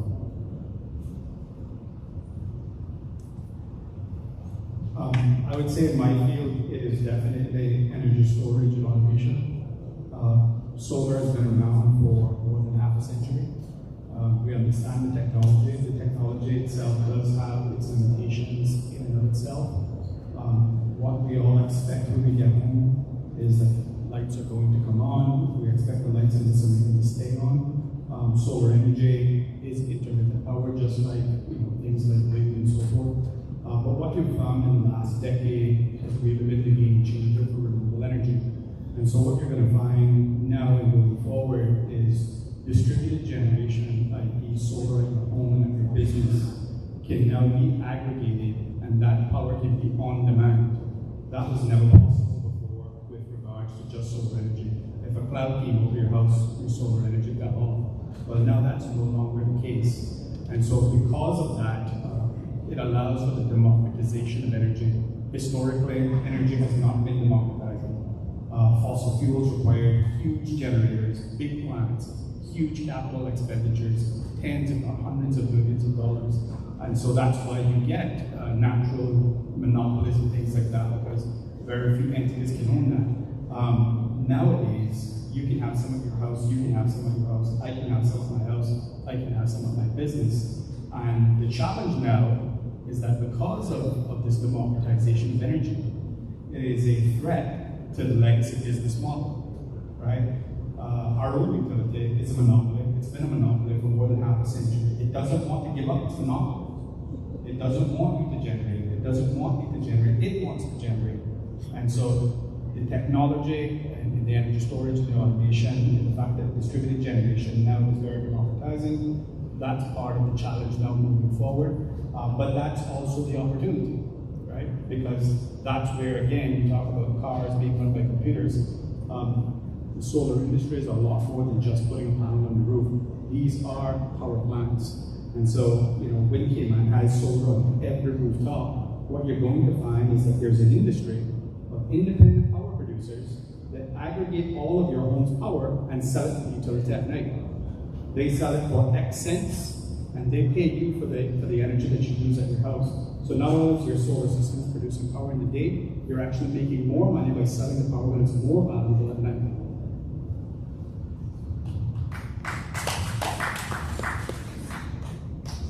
So what I look at is automation, innovation, and being able to leverage technology in any industry I work in. And for me, the AI of things is here. You heard Matt speak about ChatGPT, but I don't say that be fearful of it. You learn how to control it and use it because your time is valuable. So what it's going to allow us to do is to cut out the busy work and be able to spend more time in the meaningful things that you want to work on. So what you don't want to do with it is starting to write your emails and your essays. What you want to do is put prompted information to have business plans, look at careers, look at information that is out there to help drive and keep you on your goals and aspirations. Don't just try to get the easy way out. Anything that is easy is not worth having. And if you get it easy, it's going to go easy as well. So for me, it's just looking at how you leverage things and make them work for you and not just be a slave to whatever process that you're in. Because at the end of the day, we want to provide for ourselves, we want to provide for our families. We don't just come to work for smiles. But at the end of the day, everyone wants to live that Cayman dream, everyone wants to live and have a piece of the pie for themselves. And leveraging technology and understanding how powerful it is in our industries is going to be what's going to make a difference for you. And just not thinking that hard work doesn't pay, because at the end of the day, you hear all the time about TVET in respect to, you know, what Lance said about his gardener making more money. Well, the reality is that the industry that we makes a lot of money. It's just how do you get your foot in the door and understand that it's hard work. It's not being at home, using technology, scrolling through your life, and seeing everyone else on Facebook or Instagram pretending that they're living their best life. The people who are really going to live their best life are putting that hard work in the times that no one sees them. And that's how you leverage technology. So in the construction industry, there's definitely a push for everything to be upskilled across the board. You know, if you're a framing carpenter, I need you to be a finishing carpenter. If you're entry-level mason, I need you to get to be an expert mason, because everything has to go faster, everything has to go better. We need to get more productivity out of every person, especially as labor and everything else keeps getting more and more expensive. Everything just has to keep moving fast and at a high level. And the other side of it in development that most people ignore or don't know exists at all is the maintenance and operations of buildings. So if you look at a large building, a large facility, the construction cost of that building is usually only about 10%, 10 to 13% of its life cycle cost. So you look at Cayman Bay, I don't know what they pay to build it, but let's say it's $1 billion. They're going to spend another $9 billion taking care of that asset and paying a utility bill on it over the life of that building. Building maintenance is getting increasingly sophisticated with predictive maintenance models and condition-based maintenance, all sorts of energy management, energy automation, building automation, etc. Generally speaking, the whole industry of facilities management is very far behind in the skills of facilities managers getting caught up to the technology that's being plugged into the buildings now. So it's a major thing. As Will said, you look at the number of tower cranes on 7 Mile Beach, I think there's like 6 or 7 tower cranes. There's 5 hotels coming in the next few years. The facility management staff to take care of all that stuff is not here physically. So it's going to have to either be created by upskilling existing workers, or they're going to have to come in from overseas. And that's just this 1 year of the number of cranes that are up on the strip. So it's going to keep going.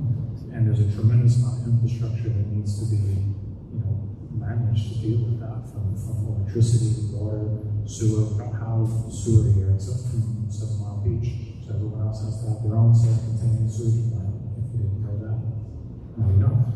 So you can have people to deal with all that stuff. Anything from the tourism center? As you know, the tourism industry is just getting back on its feet after 2 years of being locked down. So we've had some unique challenges. We're certainly very thankful for the recovery that we've had over the last year.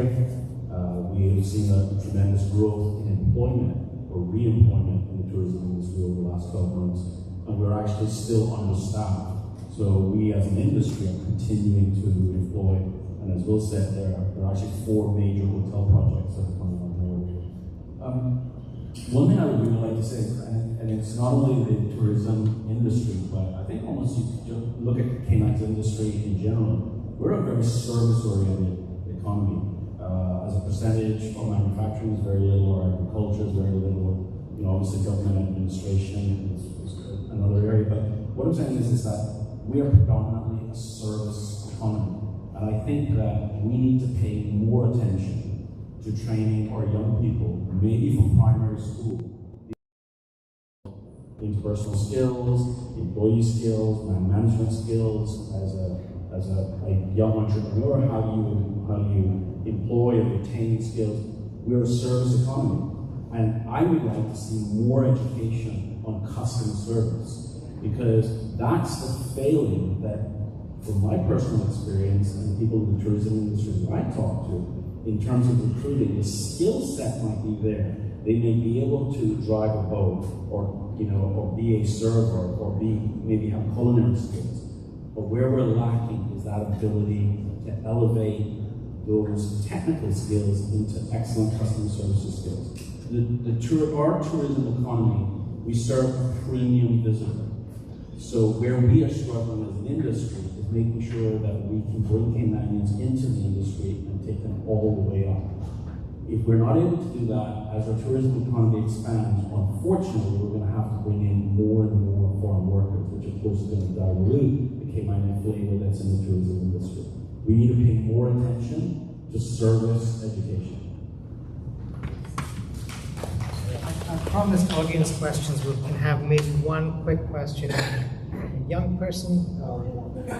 Yeah, just a young person. Sure.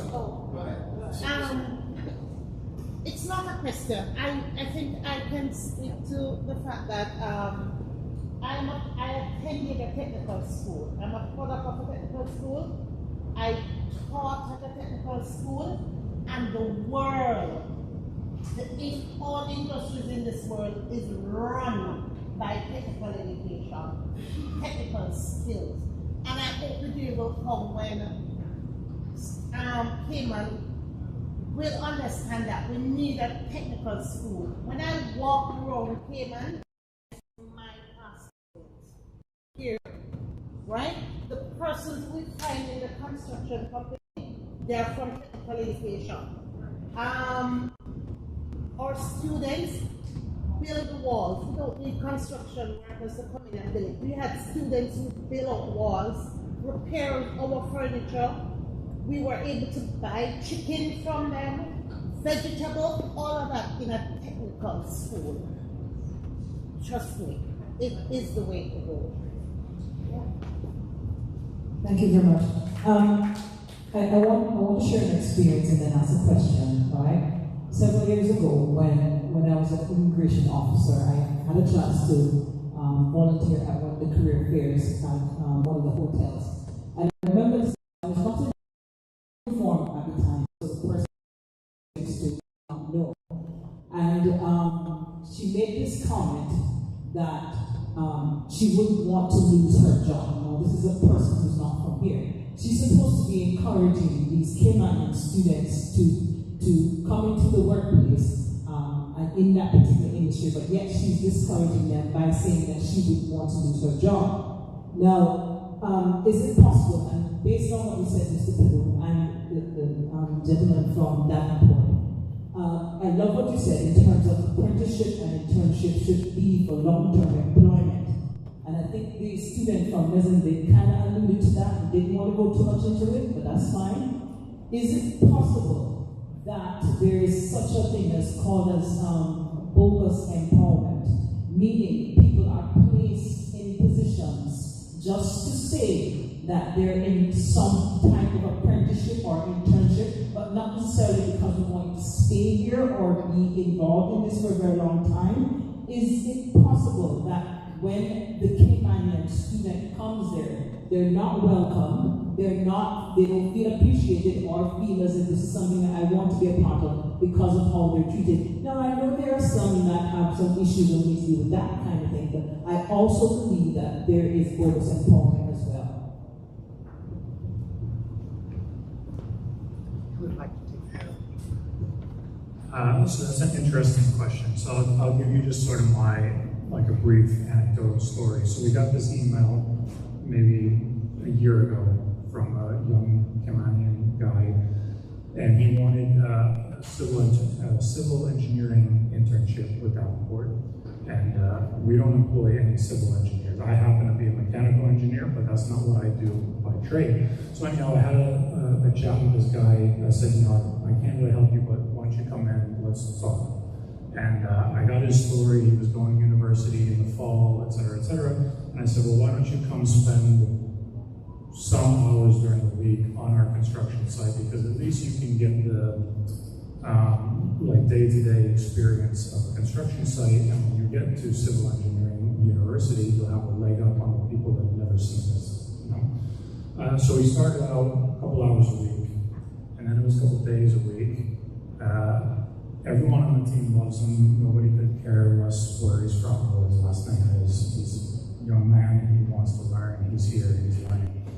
And it went from a couple days, now he's basically employed with us full-time on a construction site. He's still doing, next fall, he's going to university full-time. So at least in our experience, I think the answer to your question is no, it's quite rare that people, because even work permit holders in our company, none of them are going to lose their job because of him. I can take them both. I need as many people as I can get for anything. So we're not having layoffs no matter what. I need people.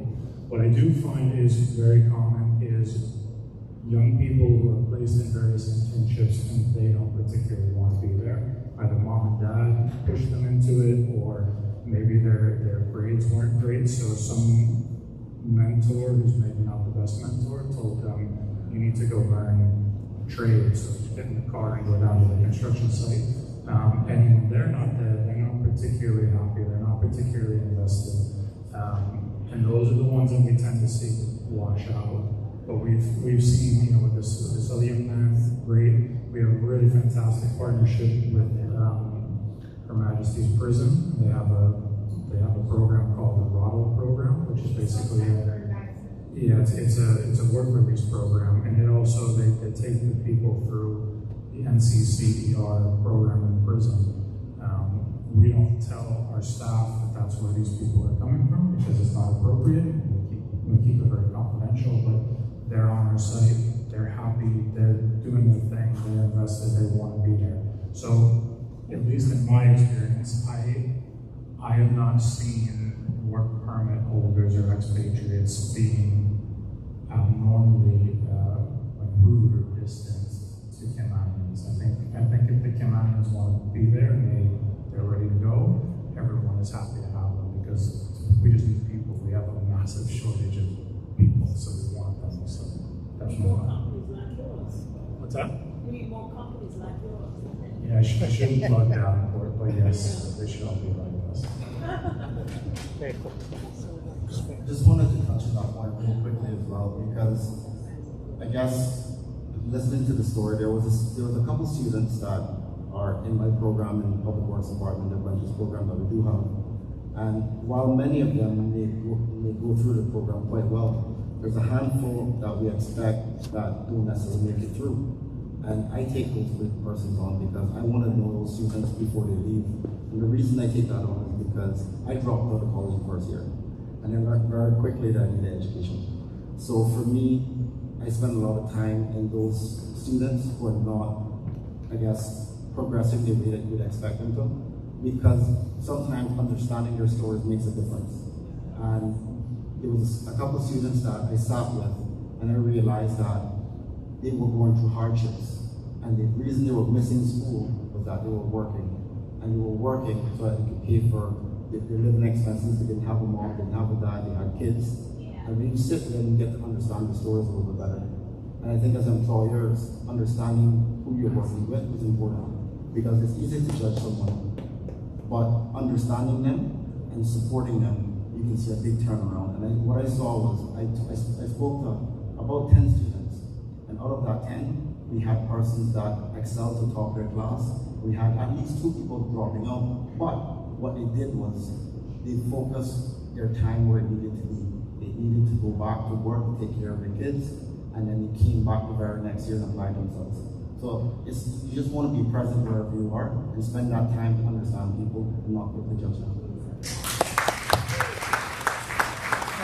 That's an excellent way to conclude this panel. I wish we had more time, and I hope this is just the first of many more such conversations. We'd love to have you back on campus. Big thank you to the panel here today for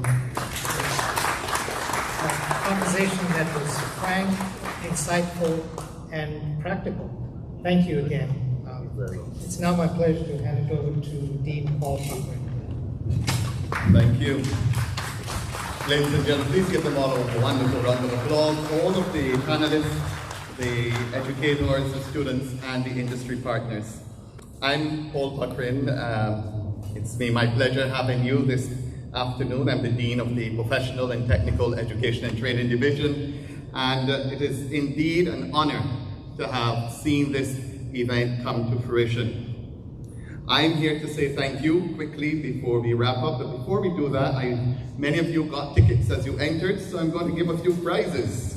Yeah, we in the division like to make sure that we give prizes. So I'm going to invite Mr. Ricardo Benjamin on stage, and Ms. Maureen, who has I want to publicly acknowledge Mr. Ricardo. He was the gentleman who would have interacted with many of you, those who sat on the panel. He was the coordinator. He would have lost a few pounds, a few gray hairs, but thank you, sir. Publicly, I want to say thank you for a job well done. You did it. Thank you so much. And so, Ms. Maureen, pull the first number, please. So somebody will win a $50 voucher, compliments of Jake Scott. I think it's $50. It's ticket number ending 127. 832127 is their winner. Come on over, sir. Congratulations. Let's keep it moving. Yes, it's a $50 voucher, compliments of Jake Scott. All right. Our next prize is a tour to the Rum Distillery, compliments of Cayman Distillery, and the number is 832122. 832122. Do we have a winner? Yes, to win it. Yes. Next. Yeah, you must be here to win. As Maureen continues the draw, I want to say a special thank you. Oh Lord, here's a winner over there. A winner by, let's make sure the auditors look and make sure that this is a valid. Yeah, it looks like the number. It looks like the number? Congratulations. And this is Ms. Jennifer Gordon, one of our adjuncts. She teaches things like Introduction to English, Customer Service, Remedial English, anything like that. So congratulations. Another ticket for Distillery Tours, there are 4 of them. Ticket number 832106. Yes. That's you? Oh, well, come on up, and it's yours by default. By default? Distillery? Yes, Distillery Rum Tour. Congratulations. And ladies and gentlemen, let me publicly thank this beautiful lady that you see here. She was one of your moderators with Dr. Peter Paul, but she also coordinated the poster and the essay competitions where you saw the prizes delivered. Please give her a round of applause, and I'll tell you pick number 13. Thank you so much, Dr. Stephanie. Next number, please. Okay, that's fine. Ticket number 832088. You lost. Not you. Going on. Again, 832088. All right, next number. Oh, yeah, you just gave away your prize, sir. If you snooze, you lose. I remember where my ticket is.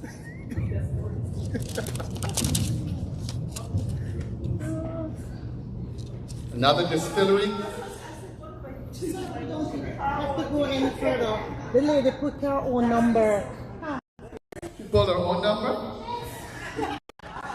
Come on up. Distillery tour. A distillery tour.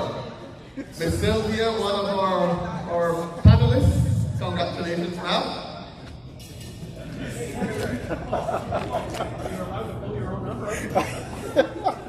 Well, she didn't choose she was given the option. So another distillery. Yeah, thanks to our sponsors, the Cayman Distillery and Jake Scott for these audience prizes. Next number, 832058. 832058. Oh, one of our essay competition winners. Come on up. Maybe we can get her to tell you what her essay was about and how she won it. Congratulations. What's your name? And how was the experience? Tell them a bit about writing your essay. And my topic was, what is the role of TVET in the 21st century? I discovered a lot and how it is really adequate to have this in our 21st century. Thank you, Ms. Amelia Scott. We have one more. We have two more. Jake Scott $50 vouchers. And it goes to winner 832061.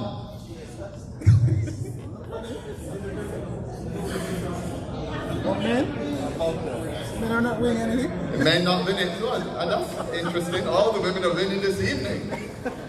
We have male panelists and women winners. Okay, interesting. Fair. Another number, a number again, 832061, not here. All right. So this Mr. Ricard, we have a bonus $50, so $250 to go. Wow. And nobody wants them? And nobody wants them. 832118. 832118. Going once. Going twice. Well, again.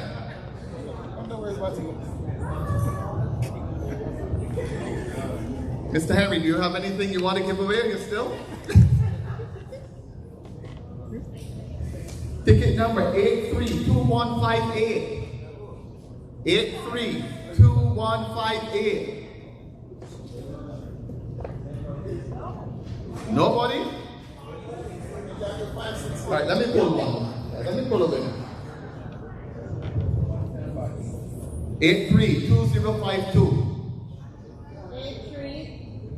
2052. That's you? All right. Mr. James, one of our partners, congratulations. $50 compliments of Jake Scott. And one final number. Congratulations, sir. Pick the numbers.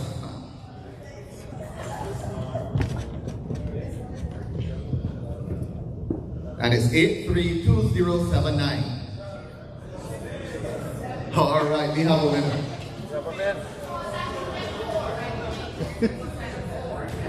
Oh, unfortunately it was 79. Come on up, sir. So ladies and gentlemen, thank you so much on behalf of RESEMBID. As you know, RESEMBID is the sponsor of this to the European Union and implementer of Expertise France. Thank you to Her Excellency the Governor, Ms. Jane Owens, the Minister of Education and the Minister of Education, to our distinguished panel, all of you who came, all of our sponsors, Miss Stephanie, Antoinette Gale, Erica Gordon, the markers, Miss Hopel, Mr. Richard McLeod, Miss Genevieve Durham, Philip Durham, Miss Patrice Hanson, and from the BRAC, Siobhan Bonan and Sasha Lee Roberts. Ladies and gentlemen, please give yourselves a wonderful round of applause. We want to thank you again. Have a wonderful evening and God bless.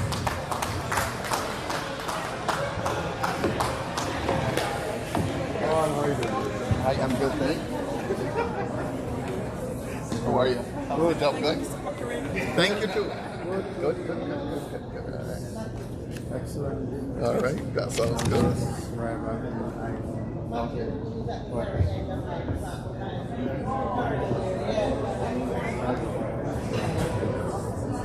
Big title, man.